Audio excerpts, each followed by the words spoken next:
Flight வருதா போனா தெரியல, ஆனா ஃளைட் இங்க இருக்குப்பா. இது வரைக்கும் நான் வந்த உடனே எனக்கு எதுவுமே நடந்ததே இல்ல. ஃபர்ஸ்ட் டைம் இந்த லொகேஷன் வந்த உடனே ஃளைட் வந்துச்சு. மாசு. Super super. இன்னொன்னு இது இண்டிகோ, அது வந்து ஏர் இந்தியா. ஜப்பான்கார என்னென்னமோ கண்டுபிடிக்கிறான். சூப்பர்.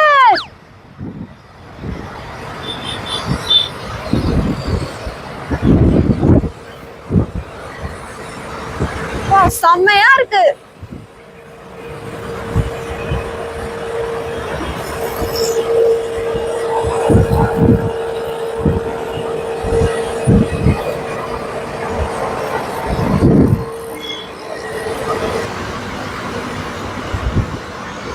ஏர் இந்தியா அங்க போயிட்டு யூ டர்ன் போட்டு வருதுப்பா.